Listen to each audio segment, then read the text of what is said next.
তো hello friends, কেমন আছো তোমরা সবাই? আমি খুব ভালো আছি। Good morning. আমি এখানে সকালে আমাদের জলের বোতলগুলো ভরে নিয়েছি। তারপরে আমি ঘরে ঝাঁট দিয়ে মুছে ভালো করে ঘর দুয়ার পরিষ্কার করে নিয়েছি। এখানে দেখো কার্পেটও পেতে দিয়েছি, যেহেতু শীতকাল কার্পেটটা পাতা থাকলে খুবই গরম থাকে এখানটা। এরপরে আমি আজকে মাটন আনিয়েছিলাম। আমার কাছে কিছু তিলকুট, নারকেল নাড়ু আর একটু মিষ্টি ছিল, সেটা আমি একটু বের করে রেখেছিলাম টিফিনে খাবো বলে। এরপরে চলো আমার সাথে, আমি যাচ্ছি এখন ছাদে, যেহেতু আমার ট্যাঙ্কিতে জলটা কমে গেছে। আমি মোটরটা চালিয়েছিলাম, আমি দেখতে যাচ্ছি যে কতটা জল ভর্তি হয়েছে। চলো তোমাদেরকে একটা জিনিস দেখায়। এই যে সামনে দেখছো মন্দিরটা, এটা আমাদের খুবই জাগ্রত মন্দির। এই মাকে আমরা সত্যি খুব মানি। আমাদের বাড়ির ছাদে উঠলেই মাকে দেখতে পাওয়া যায়। এরপরে দেখো আমার চারিপাশে আজকে যেহেতু রোদ দেয়নি, সেজন্য পুরো কুয়াশায় ভর্তি আছে চারিদিকে। একটু রোদটা দিয়েছে কিন্তু সেরকম জোরে দেয়নি রোদটা, সেই জন্য আমি আজকে কাপড় চোপড় কিছু কাচতে পারিনি।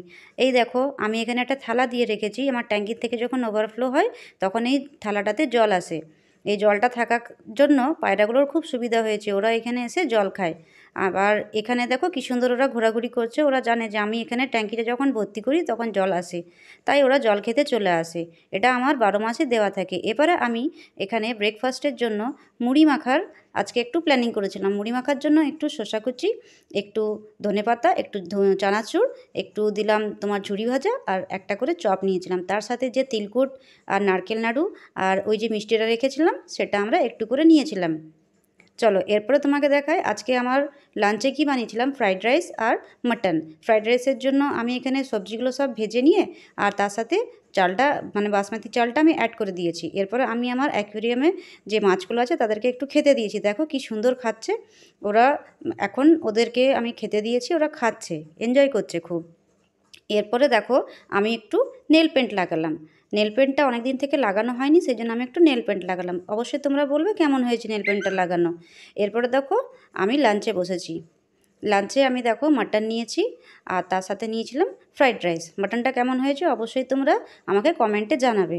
তার সাথে একটু চাটনি বানিয়েছিলাম, টমেটোর চাটনি। আর এরপরে আমি বিকেলবেলায় একটু উঠোনে আমি পায়চারি করি, যেহেতু একটু শরীরচর্চা করছি, সেই জন্য একটু আমি হাঁটাচলা করছিলাম উঠোনে। তো আমি নিজের ভিডিওটা তো নিজে নিতে পারিনি, এতটাই আমি নিতে পেরেছিলাম। এরপর বাবু পড়তে বসেছে। পড়তে দেখো লিখতে পড়তে বসেছে, এখানে নিজের হোমওয়ার্কগুলো কমপ্লিট করছিল।